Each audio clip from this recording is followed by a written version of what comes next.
व्यक्तियों के यहाँ व्यापार में घाटे हैं, संतान ठीक नहीं है, संतान नहीं हो रही है, लड़ाइयाँ हैं, बीमारियाँ हैं, कोई किसी की नहीं सुन रहा है। ऐसे कितने कारण मैंने आपको गिनाया, और उन सबके पीछे क्या निकला? प्रेत बाधा, या जिसको पितृ बाधा भी बोलते हैं। आप प्रेत से डर जाएंगे इसलिए पितृ बाधा समझें उसको।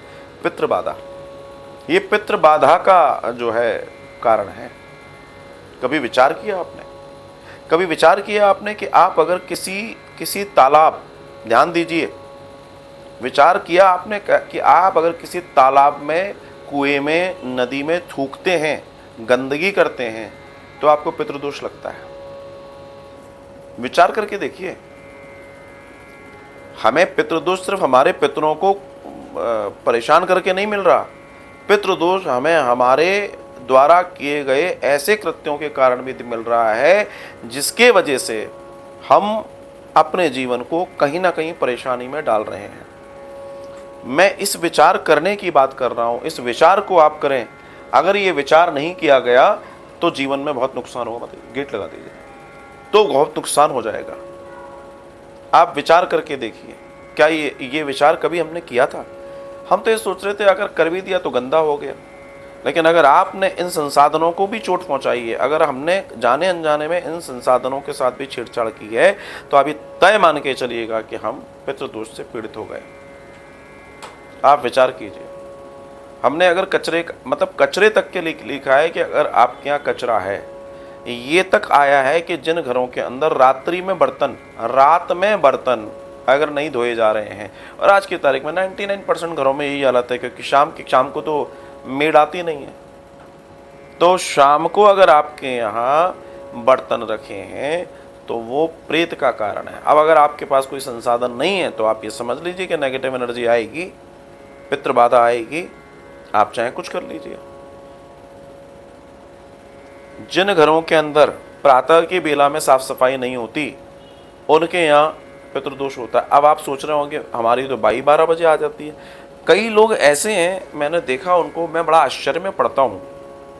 हमारे यहाँ भी कर्मचारी सफाई वाले आते हैं, तो कुछ ऐसे आए, बोला जी हम तो 12 बजे आ पाएंगे। मतलब 12 बजे जब आप आधी जिंदगी जी लोगे तब वो झाड़ू लगाने आएंगे, तब वो पोछा करने आएंगे। आप विचार कर सकते हो कि परमात्मा आपको कृपा करके सुबह दे रहा है, आपका घर अगर सुबह स्वच्छ नहीं हुआ, पर लोग ऐसे हैं आलसी कि वो इतने आदी पड़ गए इन मेट्स के कि वो कहते हैं अरे वो 12 बजे आएगी तभी सफाई होगी, और अपनी जिंदगी गंदगी में जी रहे हैं। सोचो आप, क्या ये अपने आप में पशुता नहीं है? क्या ये अपने आप में जानवरों जैसी स्थिति नहीं है कि हम गंदगी में जी रहे हैं? आपने देखा होगा, जानवर भी जब नीचे बैठता है तो पूंछ से झाड़ कर बैठता है। कभी नोटिस करना, पूंछ से झाड़ाई कर लेता है वो। और हम ऐसे हैं कि अगर हमारी मेड ने बोल दिया कि जी हम तो, उसका शेड्यूल 11 बजे का है, तो आप झाड़ू हाथ में नहीं उठा सकते, आप इतने वीआईपी हो गए हो। और यही वो कारण है कि आपके यहाँ पितृदोष और प्रेत बाधा आ गई। ये स्पष्ट दर्शन है।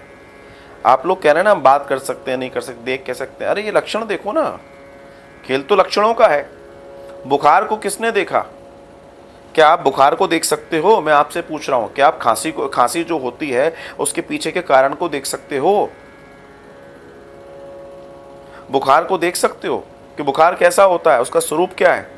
हमें तो यहां से पता पड़ता है शरीर गर्म हो गया और हम डल होने लगे, मतलब बुखार हो गया। ऐसे ही पता पड़ता है, गुणों के आधार पे पता पड़ता है ना, कि वैसे ही पता पड़ जाता है। तर्क का कहीं कोई सॉल्यूशन नहीं है। तर्क हमेशा तर्क को पैदा करता है, लेकिन आपको समझना होगा, जानना होगा इन चीज़ों को। और ये चीज़ बड़ी महत्वपूर्ण है, बड़ी महत्वपूर्ण है। अगर आपने इन चीज़ों को नहीं जाना तो आप ये तय मान के चलिएगा कि आपको नुकसान होगा।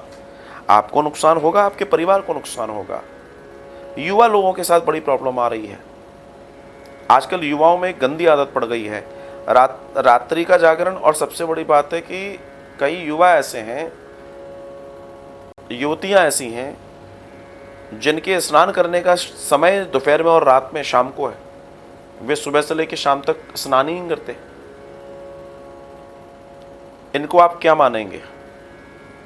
इनको आप क्या सोचेंगे? इनको आप क्या कहेंगे? ये बहुत गंदी आदत है।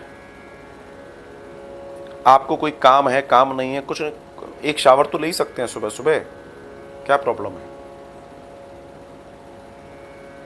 So many things are there जिन्हें आपको समझना पड़ेगा। आप अपने आसपास या अपने अंदर किसी भी तरह की गंदगी पैदा करेंगे, वो आपके अंदर दोष बनेगा, जिसको आपकी भाषा में आप नेगेटिव एनर्जी बोल सकते हैं। और आप और हम इससे बच नहीं सकते किसी भी सूरत में, किसी भी सूरत में हम बच नहीं सकते, कितनी ताकत लगा लेना आप।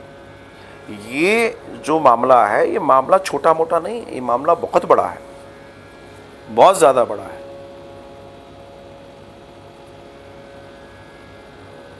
हमारे यहाँ प्राचीन काल में कई सारे नियम बनाए गए, स्त्री और पुरुषों सबके लिए बनाए गए। वो नियमों के कारण यही थे, शुचिता, शुद्धता, किसको घर से बाहर कब निकलना है, कब नहीं निकलना है। क्यों? क्योंकि इन सारी वायुओं से बचाना था। तब रेस्टोरेंट और होटल नहीं होते थे, तब अपने घर में लोग खाना बनाते, कोई कॉन्सेप्ट ही नहीं था। लेकिन कॉन्सेप्ट ऐसा आया कि उसने सारी की सारी चीज़ें बर्बाद कर दी। आप कभी भी ऐसे व्यक्ति, अधम व्यक्ति के हाथ का भोजन खाएंगे, आपके सारे पुण्य क्षीण होने लगेंगे, आपकी ऊर्जा क्षीण होने लगेगी। आप कितने ही योगा प्राणायाम कर लेना, आप कितने ही कहना साहब कि हम 2 घंटे योगा करते हैं, 2 घंटे प्राणायाम और बहुत अच्छा फील करती हूँ, लेकिन आपकी अगर आपका कुक या कुक जो भी है, की और का, अगर ये कुक अधम है, सदाचारी नहीं है, या किसी भी तरीके से भी है, तो उसका बनाया हुआ भोजन आपका 2 घंटे का योगा 2 सेकंड के अंदर खत्म कर देगा, ध्यान भी खत्म कर देगा। क्यों? क्योंकि उसकी ऊर्जा में और आपकी ऊर्जा में अंतर देख लेना क्या है। क्या आप उसको अपने साथ अपने बिस्तर पे सुला सकते हैं? क्या आप उसके साथ थाली में खा सकते हैं? मैं आपको बता रहा हूं, और ये कोई ऊंच नीच वाली बात नहीं कर रहा हूं, कोई छुआछूत वाली, मैं एक जनरल बात कर रहा हूं। ये आप नहीं करते, मैं बोल रहा हूं नहीं कर सकते। Then how can you take food from there? वहां से आप भोजन कैसे ले सकते हो? आप कहेंगे हमारी मजबूरी है, तो फिर मजबूरी है तो फिर प्रॉब्लम आ रही है, तो काय को रो रहे हो? फिर क्या परेशानी है? भोजन कौन बनाए,